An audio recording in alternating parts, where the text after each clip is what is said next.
Mina is a good student, isn't she? Mina is not a good student. It's a negative sentence. Who is she? আমরা tag question করার সময় আমরা সাধারণত conversation বা কথোপকথনে assertive সেন্টেন্সে ট্যাগ কোয়েশ্চন হয়, ইম্পারেটিভ সেন্টেন্সে যুক্তিকভাবে ব্যবহার করি এবং সেন্টেন্সের মোড দিকে সাধারণত আমরা ট্যাগ কোয়েশ্চন করি এবং আস্কিং ফর কনফার্মেশনে আমরা সাধারণত ট্যাগ কোয়েশ্চন ব্যবহার করি। অ্যাসার্টিভ সেন্টেন্সে আমরা দেখতে পাই Rima reads a book, it is affirmative sentence, so you have to make that sentence into negative, so doesn't she.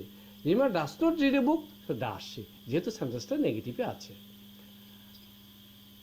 Rita has got a job, hasn't she?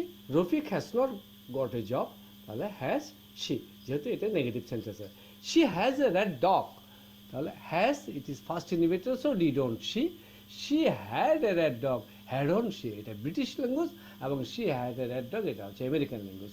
neither of the boy did the work, তাহলে did, যেহেতু neither আছে not হয়ে গেছে।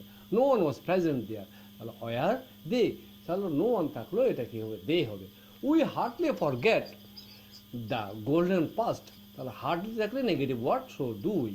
She scarcely comes here, so does she, যেহেতু scarcely hardly থাকলে negative word হিসেবে ব্যবহৃত হয়। Few of the students were present, এখানে এই ফিউ এটা নেগেটিভ ওয়ার্ড হিসেবে ব্যবহৃত হয়, ওই জন্য word they.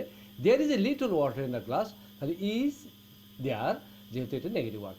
Naan can do it, তাহলে ক্যান দে, এবং nobody called me, did they, তাহলে nobody, none, everybody, everyone, every mother সবগুলো থাকলে দে হবে।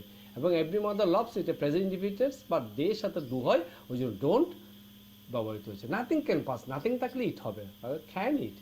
সামথিং, নাথিং, এভরিথিং সবগুলোতে কিন্তু ইটই ব্যবহৃত হবে, so something would be pass. The mother rose in her, এখানে মাদার, এখানে মাতৃত্বকে বোঝানো হচ্ছে, ভালোবাসাকে বোঝানো হচ্ছে, ওই জন্য এটা ফার্স্ট ইন্ডিভিজুয়াল এবং ইট ব্যবহৃত হয়েছে। The father rose in her heart, same, এটা did, rose first individual, so didn't it. The friend rose in her, didn't it. When we came I left the class, it is complex sentence, so এখানে আমরা principal ক্লজের উপর tag question করবো, I left, didn't I. We hope that nobody will derails from the right পথ, তাহলে don't we. আর one can do it, আমরা আরেকটাই দেখতে পাচ্ছি যে ক্যান ওয়ান, ওয়ান থাকলে ওয়ানে ব্যবহৃত হবে, ওয়ান ক্যান নট ডিনে এটা নেগেটিভ ওয়ার্ড, ওই জন্য নেগেটিভ ওয়ার্ড হিসেবে ব্যবহৃত হয়েছে। ওয়ান লাই বিগেটস 100 সাই, কিন্তু ওয়ান লাই এটা একটা মিথ্যা কথা বলা, ওই জন্য ইট ব্যবহৃত হয়েছে।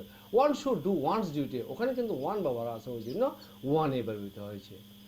ইউ, হি অ্যান্ড আই, এখানে আমরা, তাহলে ওই ক্ষেত্রে ডিডন্ট উই ব্যবহার হয়েছে, যেহেতু did first individual. Your love, এখানে 2 persons are here, so we ব্যবহৃত হয়েছে, এখানে আই নেই।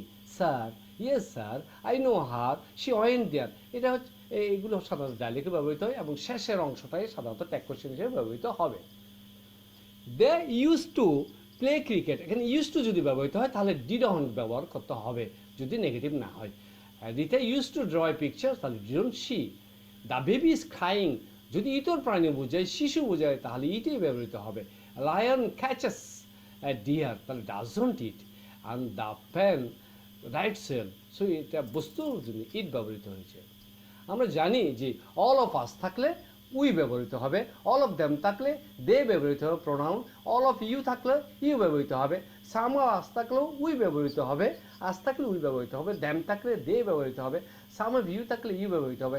এক্স্যাক্টলি এইভাবে majority of us, majority of them, some of them, many of them, every one of them, none of them, এরকম থাকলে সবগুলিতে আমরা যেভাবে বসে